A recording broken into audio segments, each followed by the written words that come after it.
Welcome to Art of the Call, where we take a stroll down memory lane, going over some of the best broadcast calls in Florida Gators history. And today, we're winding the clock all the way back to 1993 to go over Doering's Got a Touchdown. And no better guy to talk about this call with than the man who made the play himself, Chris Doering. It's so great to have you on. Thank you for joining us. Yeah, it's awesome to be here, man. Other than that, throw the clock way back, man. Come on now. That I guess it's, for people your age, it's a long time back, and it was like looking at the video of it now. It looks a lot more ancient than it feels, man. Third and 10, 28-yard line. Werfel dropping back to throw, pumps and fires the ball over the middle. It's Doering! It's Doering! Got a touchdown! Doering's got a touchdown! Oh, man! Doering's got a touchdown! The Gators have taken the lead! Unbelievable! Chris Doering's got a touchdown! Wow! Oh, my! With 2 seconds were left on the clock! Oh, unbelievable! I was watching through that full final drive of the game yesterday and just trying to take in all of the little details about that. Of course, just learning our Gator football history. That was, I mean, almost 32 years since that day. Sorry to kind of do that to you, but can you believe it was that long ago? No, it doesn't. It doesn't feel like that long ago, and I know it's a typical old guy thing to say, but it does go by fast, and certainly I have great memories from that day. But I'm glad you watched the entire drive because I think a lot of people think about my 28-yard touchdown reception with 3 seconds left, but it was Harrison Houston's return on the opening kickoff. It was Eric Rhett making a couple receptions. Jack's presence on the field is partly what got me open because of the attention that the Kentucky defense gave to him. So I know we'll go into the detail a little bit more, but I love the fact that that entire drive is on YouTube and that people can see that it wasn't just one play at the end of the ball game. It was the culmination of a lot of guys making plays down the stretch. 100%, a total team effort to make that comeback happen. So, between the comeback against Kentucky, your catch, the aftermath of that catch, what do you remember the most about that day? Yeah, I mean, I'll give you probably more background than you care to have. Give it all. Come on. I walked on originally 1991. Was allowed I made the travel squad my redshirt freshman year, 92. Had my first career catch in a blowout loss to Tennessee up in Knoxville. And then the next year, I kind of started to make a move. I had a good spring, was put on scholarship right before the beginning of the season. First game of that 93 season, I catch four balls at home against the directional school in the opener. And then the next week, September 11th, 1993, we go to Lexington, and Coach Spurrier tells me before the game I'm going to start. So here I go from being a walk-on just a couple weeks earlier to a starter in an SEC game for my beloved Florida Gators. Early in the fourth quarter, I catch my first career touchdown reception, and it feels like the culmination of everything that I had dreamt of as a kid. And little did I know I'd have a chance to come back and catch a game winner that would cement me in Florida Gator history and really changed my life. I mean, after I caught that pass, going to class the following Monday, walking around campus, reading about myself and the Florida Alligator, having a professor that's going on extolling the story of Chris Doering and talking about what a great story of perseverance and all this other stuff. And little did you know, I was in his class. He had no idea I was in his class. So that's the level of obscurity that I kind of came from. And all of a sudden, the stardom that one catch in that moment kind of changed my life. Did you raise your hand in that class and say, "Hey, I'm right here"? I talked to him later on. I did introduce myself, and he actually became a good friend after that. So it's funny how things can change in the blink of an eye. No doubt. Now, we're talking about that full drive and some of the details that kind of get lost in the sauce with everyone remembering, how that drive ended. But the play itself almost didn't happen. Third and 10 on the 28-yard line. The clock stops at 8 seconds after an incompletion. You almost made a great one-handed grab, but had you made that grab, that might not have set up what happened afterwards. Yeah, I'm glad you noted that because we ran the same exact play the play before on second down. It was basically bandit right, blue side steamers Y7, and the goal was for Danny to kind of pump Jack on the outside to my right and hit me down the middle. They were playing two man, so two high safeties with man coverage underneath, and I got held at the line of scrimmage, and the timing was off a little bit. I did almost make a great one-handed catch, but you're right, catch that in bounds, and the time runs out, and the game's over with. So fortuitously, it doesn't stick, and we come back and run the same play again. Danny does a good job of looking that safety off and throws the ball, perfectly down the field. I watch it today, and it seems like the ball's hanging in the air forever. I mean, it makes me nervous watching it with as slow as it seems to kind of unfold there. But just could not have imagined having an opportunity to have that progression. I caught 29 more touchdowns after that. 31 held the SEC touchdown reception record for 25 years until Devontae Smith broke it a couple years ago. But the play that everybody remembers is that Kentucky catch there in late early September. And let the record show that you still do hold the all-time Florida touchdown reception record. Now, this play was an announcement, I would say, for three individuals. Besides yourself, Mick Hubert in his fifth year as the Gators play-by-play man, people not really knowing his name. This was kind of an arrival for him as a broadcaster just as much as it was for you and some guy named Dan Werfel, just a freshman in his second game. Now, how impactful a moment was it for you as a walk-on and a Gainesville native to prove yourself in that moment? Well, look, you brought up a couple of great points that I want to make sure I expound on. First and foremost, everybody, for the most part, experienced that play through the eyes of Mick Hubert. You guys that are younger can't imagine a day when all the games weren't on television, but that game wasn't on broadcast television. It was on pay-per-view. Some Gator fans watched it that way, but the majority of them heard Mick's call and the excitement that he had in his voice. And I actually think that makes it a little bit sweeter. I love being around Gator fans, to which the older ones come up to me and they go, I could tell you exactly where I was when you caught that pass against Kentucky, when I heard Mick make that call, or when I saw it on pay-per-view. There's not many times in life where people can remember exactly where they were and what they were doing when an event unfolds. But in most of the time, it's a negative thing, a space shuttle blowing up or a presidential assassination or something. But for them to experience that kind of joy and happiness and have my name associated with it is really cool. Now, I grew up a Gator fan. Both my parents went to the University of Florida. My father was a professor in the College of Pharmacy. So I grew up here in Gainesville. I lived and died Gator athletics. And actually, the mantra back in the 80s was wait till next year. It was always close but no cigar. The Gators found a way to not take advantage of opportunities. And so for me, I remember, Lindsey Scott catching that pass from Buck Bellew and what that did in 1980 to break my heart as a 7-year-old kid. So what came to my mind afterwards was, hey, I just somehow was part of something that turned a heartbreak for some 7-year-old Gator fan out there into something that they'll remember forever. And for me, that is really cool. And just, you mentioned being a hometown guy. Like I felt like my whole community here, my people that went to PK Young, Trinity United Methodist, where I grew up, everybody that I've ever known, I did a little bit of that for them, because I grew up in the swamp there. Back then it was just Ben Hill Griffin Stadium. My parents still to this day have 3 tickets, the season tickets that we had when I was a kid, in Section 6, Row 9, seat 28, 29, and 30. And so I was one of the few that had a chance to cross that velvet rope and live out the dream that so many of those other fans in that stadium had at some point in their lives. And so I felt like there was a responsibility that I had to make that happen the way that everybody kind of dreamt of.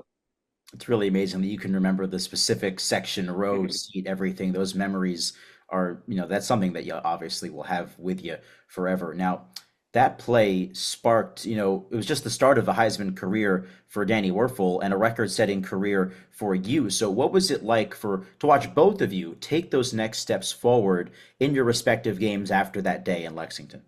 Yeah, it was a coming out party for Mick. It was a coming out party for me and for Danny. And people they forget the fact, the reason why we had to have a game-winning drive at the end of the fourth quarter was because our quarterbacks combined to throw 7 interceptions. Danny threw 3 of them. Terry Dean threw 4 of them. Somehow Danny was out there on the field at the end of the game, and his resiliency and ability to turn the page despite having a tough night is what that's what Danny Werfel was all about. And so, I think there were a lot of things that were learned there that night about the two of us. But that connection began back in 92. I mean, we were both taking part in these Monday night scrimmages. He was throwing balls to me and as just backup guys, and that rhythm, that chemistry kind of carried over to the point where we started rooming together on the road when we travel in the hotels the night before games, both home and away. Became such good friends, and it's a lot of fun to have my name associated with his name, not only because of the great player he was, but the great friend and person that he is. Not to mention, you both end up proving the head ball coach right as well. Yeah, that was playing for Coach Spurrier. It was so incredibly special because as a kid, the only success that Florida really had, no SEC championships, certainly no national championships, but they did have the Heisman Trophy from 1966. And when Coach Spurrier decided to come back to coach the Gators in 1990, it was almost the story of the prodigal son coming back to rescue his alma mater. And that's exactly what he did. And to have been a small part of that run up, I told you earlier, like every Gator fan wants to come up to me and tell me exactly where they were when I caught that pass against Kentucky. The other thing that they inevitably say is, hey, I loved you on that 96 national championship team, to which I have to remind them that my last game was the Nebraska national championship game where we were blown out by the Cornhuskers. So I didn't quite have the chance to make it all the way to the championship, but I felt like I had a large part in helping, along with the rest of the seniors in my class, in that run up to what they ultimately did in 96. Gotcha. Now, obviously, these days we can get, we're watching broadcasts, we're watching games, on site. We can get the calls and the highlights from those games on our phones within 30 seconds of them happening. We can hear how it sounded from whatever booth is calling that game. Back then, obviously, that was not the case. You probably didn't have access to that until watching it later on. So, what was the first time that you rewatched that play and then heard Mick's call? Yeah, so it was on pay-per-view that night, and then the replay of the game was shown overnight. And I remember, it was a night game in Lexington. We got on the plane on the way back. I sat next to Judd Davis, our kicker, and Judd used his dad's credit card to swipe the phone that was in the back of the headrest of the seat ahead of us, and called my parents, called my girlfriend, went back. You'd think that maybe after something like that, you go out to the bars and celebrate. But I went dead home to my girlfriend, and we watched the game over again. And just I can remember seeing my name in the Gainesville Sun headline, "Miracle, Doering does it," and just such a cool transformation for me, as you mentioned, knowing the history, living out this dream, and getting to go from walk on to overnight sensation. Man, it was such a meteoric rise. What was your first reaction to the call itself? Like, what was the first word that came into your mind? Yeah, I don't. You know what? As you asked me that question, I tried to skirt it a little bit there because I don't remember the first time that I heard it. But I have this amazing gift that I was given. It's a jewelry box, a Gator jewelry box. When you open it up, it plays like 5 different Gator calls from the radio broadcast, and my call's on there, and I still get goosebumps listening to it, and it's just something that I don't think I would ever get tired of hearing, man. And it's funny, people think that they remember, and how many of these folks try to go into replaying the call, and they're completely wrong about it. And in their memory, that's exactly how they experienced it. But I can clearly hear it coming out of Mick's voice even now. You're gonna have to send me a video of whatever this jewelry box is. If you're comfortable with that, I'd love to see that. Yeah, I'm gonna have to find where it is. I had it I think it's at my office, but I'll have to go find that and send a picture to you. But it's a really cool gift that somebody gave me, and I just, again, to be included in one of the top moments in Gator history is awesome. And how do you feel that, you and Mick kind of get to share in that together, intrinsically tied no matter what happens? Yeah, Mick tells the story very well. The SEC Network did one of their SEC storied on Voices of the SEC, and Mick talks about how he was taking over for David Steele, and nobody really knew who he was, and that was his kind of arrival on the scene, as it was for me, and so yeah, I think we're forever kind of tied at the hip because of that night, that call, and obviously he went on to have so many great calls after that. But the Oh My thing was born that night there in Lexington on September 11th, 1993. That's amazing. Now, what does it say, I guess, about the impact that broadcasters, especially local ones, can have on their fan bases, someone like Mick establishing himself with that game and everything that came afterwards. Yeah, I know most people probably don't experience games through the radio broadcast anymore, but some of the coolest moments, working for the SEC network when we do our Saturday night highlight recap, there's a big play every once in a while. We'll use the local team's radio network to voice over the call, and I still think there's a special role that the voice of the respective SEC teams has, and I think there'll always be an appreciation for that little homer kind of call that folks that are calling their respective schools games get to have. And they also have an incredible relationship with the team as well. Your broadcasters are with them pretty much all the time. Yeah. Every road game, in the locker room, interviews, pretty much going on all the time. Can you speak to kind of how Mick was able to build those relationships with your teams while you were out there? Yeah. In a way, I'm kind of envious of those guys because they're really able to get to know their respective teams and the personalities and stuff. Whereas if I'm calling a game, I'm trying to learn the storylines. I'm watching tape. I'm learning the names from afar, but to have personal relationships and really, you get to know who the other guys are a little bit, but really focusing on your team is the luxury of that position. And so, anytime I have questions about the team, or if I want to get over and watch practice, Sean Kelly's the guy that I try to find and make sure that I'm picking the brain of because of how closely integrated he is into the Gator athletics world. No doubt. Now you get to carry over those exact same lessons, kind of on the other side with you now being an analyst. I guess how did that transition happen for you after a 10-year NFL career?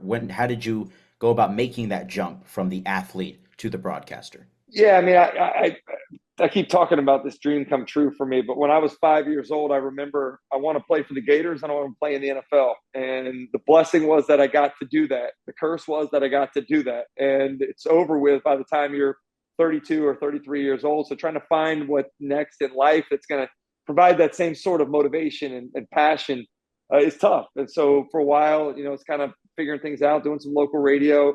I got an opportunity to start calling games with ESPN productions of SEC games that were being shown on CSS. I thought I would be rolled into the SEC network when it was launched originally. I did not get that opportunity, but as is so frequently happened in my life, sometimes the things that seem like big disappointments at the time are the biggest blessings. And so I got a chance that next year to audition for a studio job that was open and killed that. And so here we are 10 years later, just finished my 10th season with the SEC network. I love what I get to do with Dari and Benjamin and Peter and Alyssa and these folks that I get to work with there. Everybody in the SEC tunes into our show on Saturday night to watch our hour recap. And I'm blessed to help finish the college football Saturdays in the fall with these folks. That's really cool. Now, when you were first making that transition, were there any athletes turned broadcasters that you turned to for advice?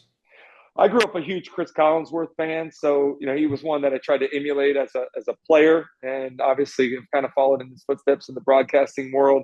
Nowhere near as good as what that dude is, and his preparation is extensive. The guy's a true pro.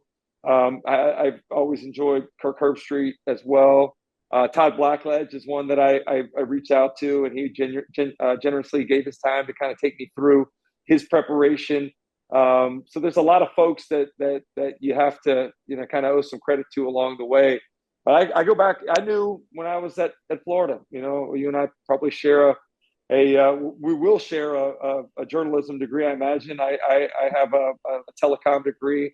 I wanted to do on-air stuff, but because of our time restrictions with the practices and games, I had to go the production route. But the production route actually taught me an awful lot about the behind-the-scenes stuff and really even more prepared me for that life transitioning from playing into broadcasting. These days, I'm not sure if you know, but there is a Gator-made program that kind of works with the College of Journalism to get in players to do a little a class, you could say, over the summer that kind of helps gear them towards that. Are you aware of this whole thing? I helped teach it last year, in fact. Yeah, I figured you were involved. I was involved with it last year and honored. Savannah does such a great job with the Gator Made program. She invited me to come out and spend some time Graham Mertz was one of the guys that was in that class, and we're Bingo. doing highlights. He's calling his own throw to Ricky Pearsall, and so it's really cool to see these guys. You probably have experienced this. Like I experience it as well. Like when I'm watching games, it's easy to be critical. Like, well, how could you get that wrong? How did you? Why? I watch games now, like looking at them in terms of what I would say in those situations. So it does take a little bit of the fun away because you're constantly, thinking about how you would present it. But listening to these guys who lived out the Gator plays that we were calling the highlights for, struggle trying to explain them is, I think it's just one of those things that illustrates how difficult the job is that you and I are tasked with doing. Yeah, no doubt about it. It's all part of that process of learning. Now, as we can clearly see through, this moment, through, the Doring's got a touchdown call and everything like that. Broadcasters, they have the ability to connect us with those specific moments in time, like you said, the time and the place that you took in that moment. Who were some of those broadcasters that perhaps you watched growing up that kind of brought you that same joy when you were a fan, building up your love for the game? Oh man, yeah. Keith Jackson was one. I mean, what an honor it was to play on the ABC noon game when I was at Florida and having Keith Jackson. And I grew up a massive Dolphin fan. Bob Greasy doing the analyst work on there So, with him.